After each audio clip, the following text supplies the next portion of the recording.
नमस्कार. माझं नाव Nilesh okay. Kalashree Ireland या समूहानं रामजन्म आणि रामोत्सव, कारण यावर्षी रामलल्लाची पुनर्स्थापना झालेली आहे. त्या निमित्ताने आयर्लंडमध्ये गीत रामायणाचा कार्यक्रम करायचं ठरवलेलं आहे. त्याला माझ्या शुभेच्छा. आणि त्या संदर्भामध्ये मी काहीतरी सांगू इच्छितो, की गीतरामायणाचं महत्त्व काय? गीतरामायणाचं आपण म्हणूया मराठी माणसासाठी काय महत्त्व? याची तुलना मी विनोबांच्या गीताईशी करतो. गदिमांचं गीतरामायण आणि विनोबांची गीताई. हे अशा अर्थानं, की माझा जो मर्यादित अभ्यास आहे, गीतरामायण आणि गीताई यांचं मला बाळकडूच मिळालं.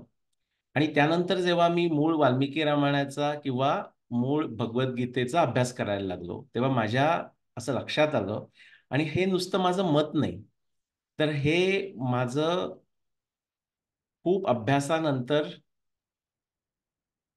केलेलं विवेचन आहे, की गीत रामायण आणि गीताई हे आपल्याला भगवद्गीता किंवा वाल्मिकी रामायण याच्या पुढे घेऊन जातं.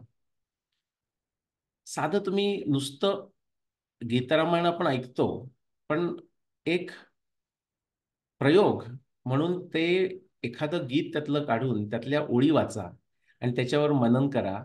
आणि अगदीच वाटलं तुम्हाला तर शेजारी वाल्मिकी रामायण ठेवून बघा आणि बरोबर तोच सर्ग काढून त्याच्यावर चिंतन करा आणि काय वाटतं ते बघा. म्हणजे मी काय म्हणतोय याची तुम्हाला कल्पना येईल.